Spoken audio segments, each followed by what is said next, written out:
Shalom, shalom. First and foremost, I want to give all praise, honor, and glory to Yahweh, Bahashem, Yahweh Shai, Bahashem, Rokah HaKodash. Double honors to the elders and bishops of Great Millstone who teach and rule well, and salutations to the beloved brothers and prophets continue to exhort the sheep in these last days. And a mighty shalom to the hopeful elect listening in, to the 12 tribes scattered abroad. Shalom, shalom. The title of this epistle is going to be entitled Watch. To be very watchful, we must watch. The Most High Yahweh, Yahweh Shai, has blessed us with 2 eyes, 2 ears, and a mouth, so we can observe the times, speak on it, and be very watchful and alert. And blessed are your eyes and your ears if you can hear and see all the things that has been prophesied aforetime for us to be watchful, alert to, and made spiritual preparation of. So the title of this epistle is going to be entitled Watch. First precept we'll jump into is found in your Apocrypha, Ecclesiasticus, also known as the Book of Sirach, chapter 5 and verse 15. And it reads, "Be not ignorant of anything in a great or small matter." It does not mean to be a busybody and be all in every type of subject and topic, but we are real focused in what we're to be observant in. And he says not to be ignorant of anything small or great, to be observant and watchful in all things, as a wise serpent would do, is to be record and to make note of the things that are happening in the world and aligning them with prophecy and scripture. So you are measuring out the times in preparation for those things that were written aforetime, so you're not overwhelmed with anxiety because these things were said to be prophesied to happen, right? To be watchful. There's a lot of moving parts going on right now, and it's going to be a flood of information, and it can be overwhelming to those that are not in tune with the scriptures and not have the Ruach HaKodash to keep you at perfect peace. So it is very urgent to be very watchful moving forward if you haven't been already. It is time to put the fun and games down and to stay locked in, because there is a lot of prophetic things jumping off the pages. So be not ignorant of anything in a great or small matter. And, tie these things with the scriptures as you're being warned, as it is called for us to do, to warn each other and to share what we see and line it up with scriptures, right? Next, we'll go into Ephesians chapter 5 and verse 15 on down. It says, "See then that you walk circumspectly." Circumspectly means to be very alert and wise. Your mannerisms and behavior is not reflecting of someone who is in a worldly or carnal mindset. You're not going to be, if you were in a earthly or carnal mindset, you're going to be thinking about how you want to spend your summer and how those trips you want to go on, and if this is the end of the world and so on and so forth, how you want to spend your last days. That's not the right spirit to be in. The right spirit to be in is to be on guard and to be watchful and to not be hasty and make rash decisions and to put on righteousness. He tells us how to perform and how to move through these things, right? He says, "See then you walk circumspectly and not as fools." He's giving us instructions how to be separate. Redeeming the time. How do you redeem the time? Because the days are evil. Redeeming the time means to spend every minutia of ounce of time that you have sparingly and according to what we are to observe. Spend your time studying and building up wisdom. Stay locked into the prophecies. Get some understanding. Ephesians chapter 5 and 17. "Wherefore, be ye not unwise, but understanding what the will of the Most High Yahweh power is." Right. This puts on a mind state on what the Father's will is, so you're not disillusioned from all the distractions and false narratives that are being spewed out of every every media outlet and internet space, right? You must know what the perfect will of the Father is. This is why you need to know the prophecies. The prophecies outline and give us a blueprint of what to be watchful for, knowing what his perfect will is, right? Ultimately, it's redemption and to create a new heaven and a new earth, one in which dwells in righteousness, right? Ultimately, that's what is to come. But before that, much plague, wrath, judgment, and sorrow is also the message. You do not leave that out, because you will not be properly warning the sheep, right? There's all kind of variant illnesses, if you will, in the earth right now, in different parts of the earth, different pestilence, and different areas and regions of the world where they're experiencing famines. The beginning of wars and rumors of wars. Let's get that, actually. We're going to go into 2nd Esdras chapter 16. The beginning of sorrows, right? These are the beginning of sorrows. We still have access to food and fuel for your car, and you still have jobs so you can pay rent and mortgage. So we're not in the heart of the beginning of sorrows, but it sure smells like it. 2nd Esdras chapter 16 and verse 18, it reads, "The beginning of sorrows and great mournings, the beginning of famine and great death, the beginning of wars, and the power shall stand in fear, the beginning of evils. What shall I do when all these evils shall come?" This is the prophet Esdras asking the Most High Yahweh, or Yahweh Shai. "Behold, famine and plague, tribulation and anguish are sent as scourges for amendment."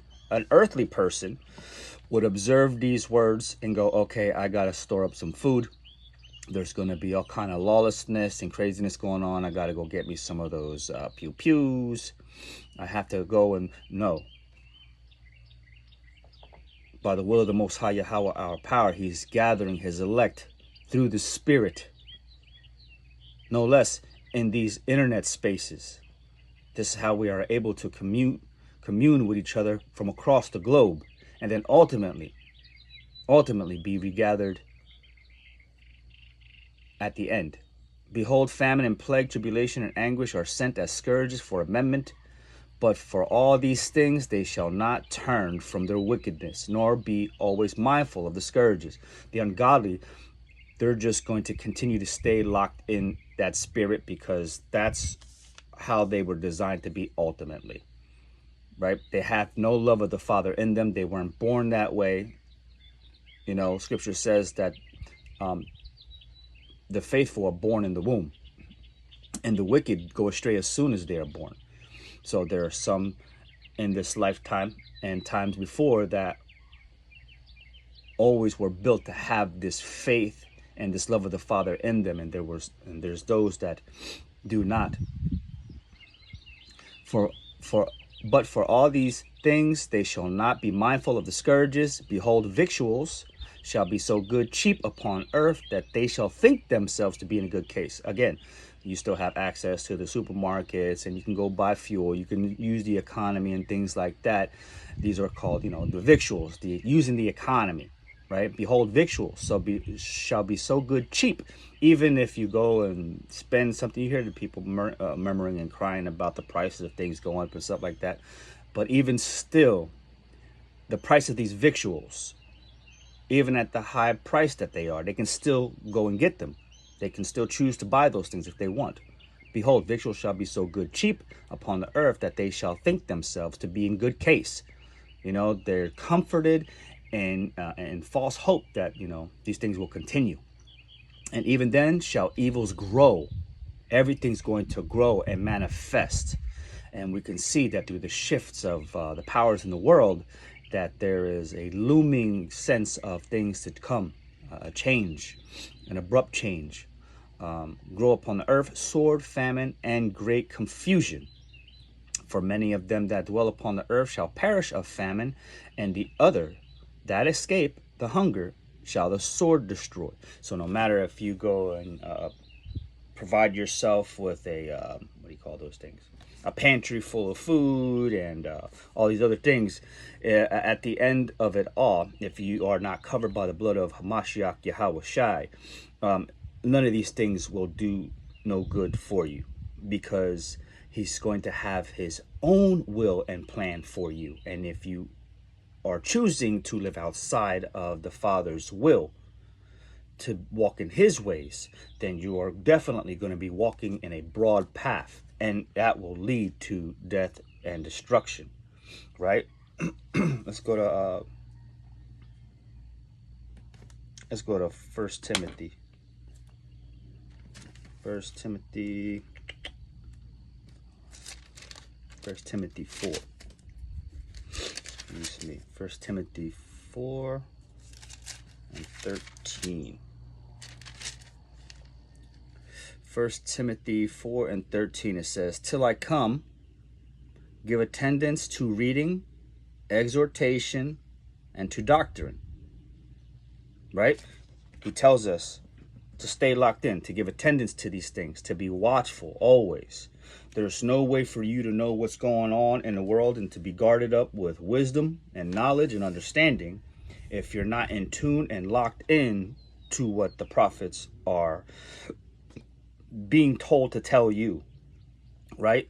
This is how the Most High Yahweh, our power, has always conveyed his message into the earth, is by releasing his prophets, those that were predestined to fulfill that lot.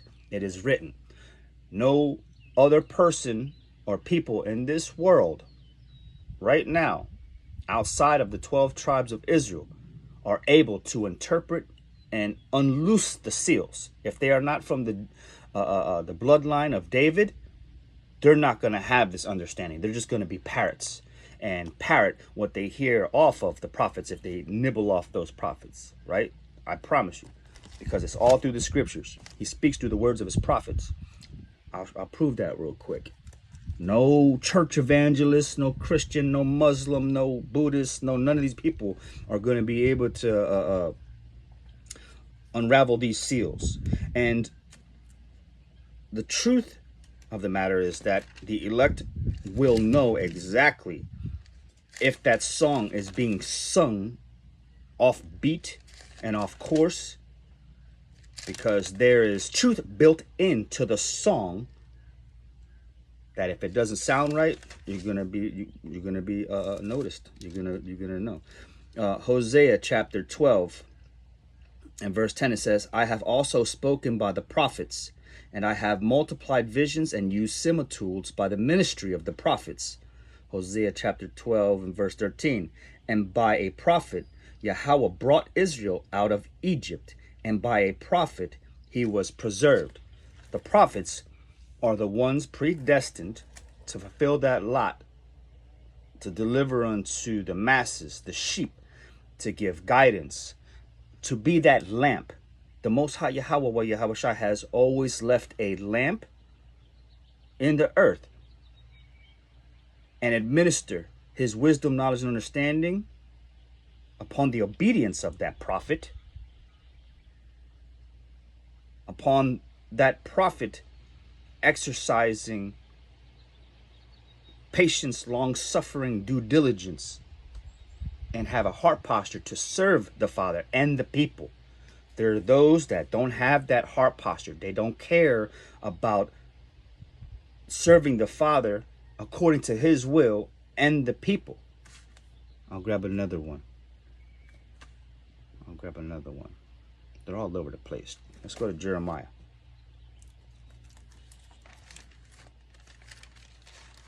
To be watchful. You cannot be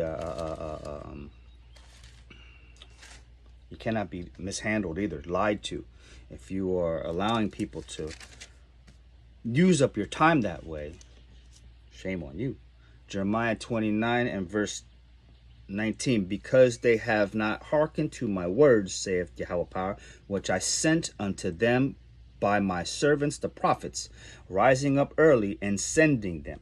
But ye would not hear, saith Yahweh Power. See, this is what he says. He says, touch not mine anointed and do my prophets no harm.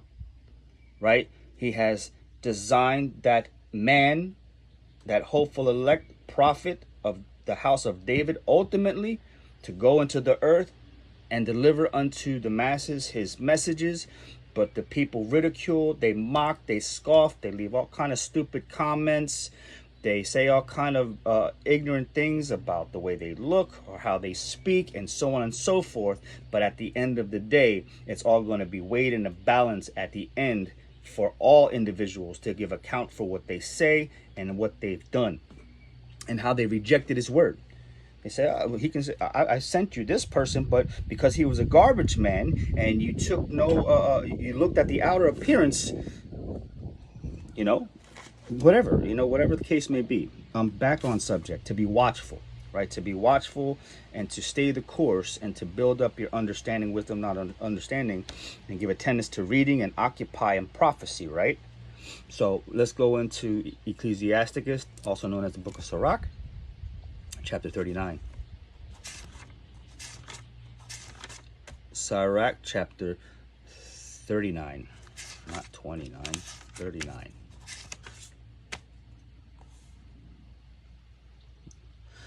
Right here, boom. Sirach chapter 39 and verse 1. He says, but he that giveth his mind to the law of the Most High and is occupied in the meditation thereof will seek out the wisdom of all the ancient and be occupied in prophecies. Right? He will keep his sayings. He will keep the sayings of the renowned men. And where subtle parables are, he will be there also. There's a distinct difference of where you can collect and be part of this wealth of wisdom. And you're not going to find it in every gathering. All these internet channels with all these congregations, not all of them are going to be spewing out dark parables and mysteries. But ultimately, those that are drawn to it, you're going to stay locked in, and you're always going to be at the council of the prophets, sitting there day in and day out, wearing out the steps to collect this wealth of wisdom, because it is what your heart truly desires. Right? Only those that have a desire to eat that type of bread and drink that type of wine and sip on all this water, those are the ones that are going to be illuminated and filled with oil. Others are going to be, running out. They're going to fall off their square in the times of turbulent winds, because it's only through that prophet's mouth that the Most High Yahweh or Yahweh Shai is ministering unto that vessel to give you that opportunity of receiving his words through salvation. Sirach chapter 9. Ecclesiasticus chapter 9. Be watchful in all things. Sirach chapter 9, 15 and 16. Let thy talk be with the wise, and all thy communication in the law of the Most High. And let just men eat and drink with thee, and let thy glorying be in the fear of the Most High Yahweh Power. Right. You're going to spend your time wisely and be in the council of wise men. It wouldn't behoove you to sit in multiple congregations for the sake of it. But if you're being fed properly and eating good food in a good pasture, that's the one that sheep is going to continuously be drawn back to, right? So in the council of the wise is where you sup and you eat with, right? He says, Ecclesiastes chapter 8 and 8, it says, despise not the discourse of the wise, but acquaint thyself with their proverbs. For of them thou shalt learn instruction, and how to serve great men with ease. Miss not the discourse of the elders, for they also learned of their fathers, and of them thou shalt learn understanding, and to give understanding as need requireth. Right. Those that are giving you 100% sound doctrine according to the scriptures is being administered out of the house of David. That's a fun fact. Second Ezra chapter 8. So sit with the wise men. That's what my father says. Sirach chapter, no, Second Ezra chapter 8. Second Ezra chapter 8 and 51.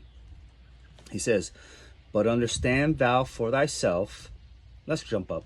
Second Ezra chapter 8 and 50. For many great miseries shall be done to them that in the latter time shall dwell in the world, because they have walked in great pride. And we read that in great the beginning of sorrows and great miseries, plagues will be poured out for amendment, but for all this wickedness they will not turn from their wicked way. We read that already. And again he says, great miseries shall be done to them that in the latter time that dwell in the world, because they have walked in great pride. 51 is the point. But understand thou for thyself, and seek out the glory for such as be like thee. Right. So if you have a heart's desire to be redeemed, to be covered in these plagues, to have the 100% sound truth of the gospel, because it's important, because if you lack it, you cannot teach it to your children and your children's children and your children's children. Ultimately, you will have a watered down version of everyone's understanding that is not according to scripture, right? Because the parables and dark mysteries has only been given and allotted to a small amount of individuals to harbor and to house and to manage appropriately, right? So seek out those that be like thee, right?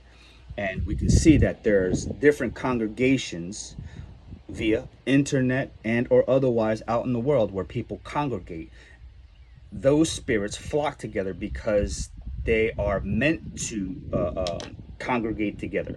You know, those that have call on their own deity, they are called to that ministry. And there are those with this sincere heart posture for the world, and that's their allotment, whatever. You know, but you want to seek out those with the 100% sound truth and doctrine and stay locked into that, right?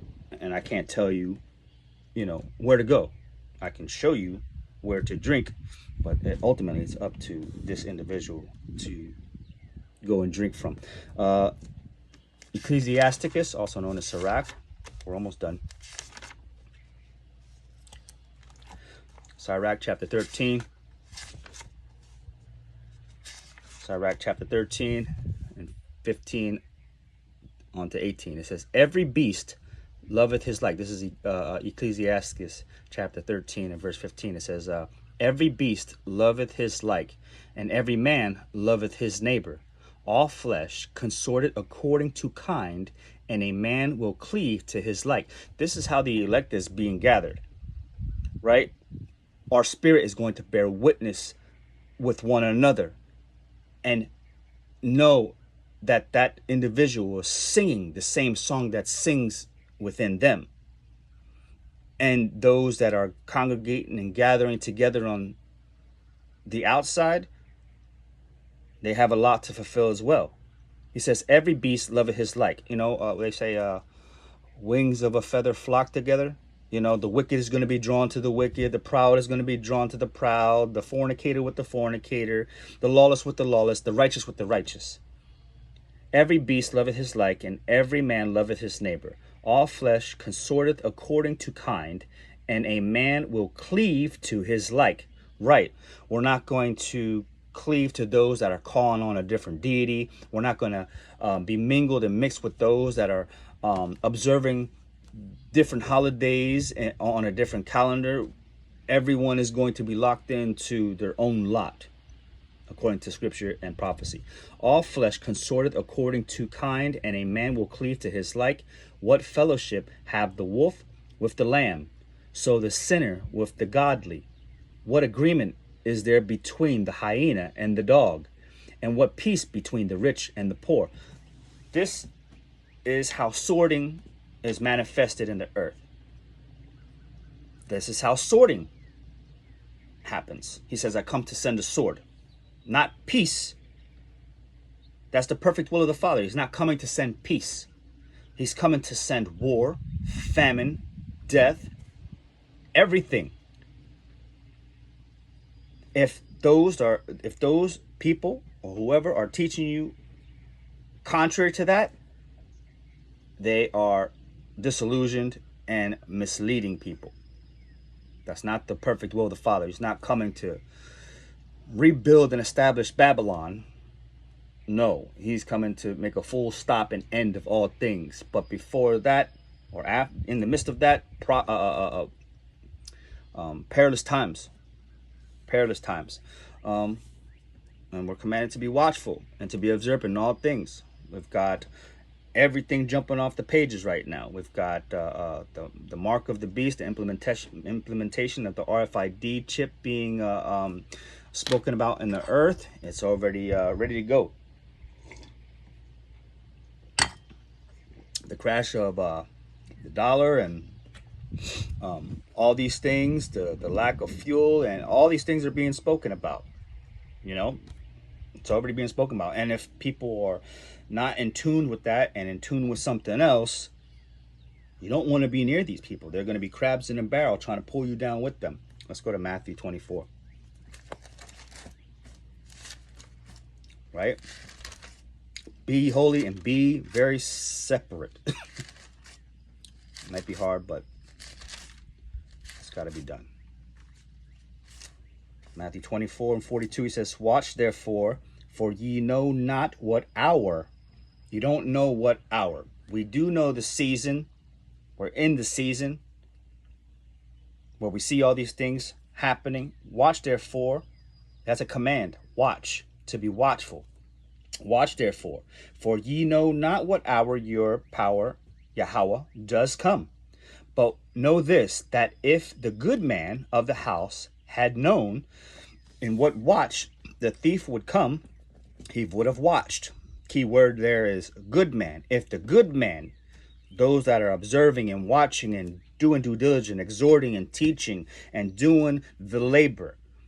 This is not someone who is prepping up a homestead and building up cattle and putting food away and got all kinds of exit plans and got a boat over there and all this other things. That's not the good man. That's a wicked person. This is a self-willed individual. But the Most High Yahweh, our power, says to be diligent and be mindful and labor and do the work and warn the sheep. If you love me, feed my sheep. He didn't say, if you love me, continue to go build yourself out a bunker and a homestead. He didn't say none of these things. He didn't say go and buy more land.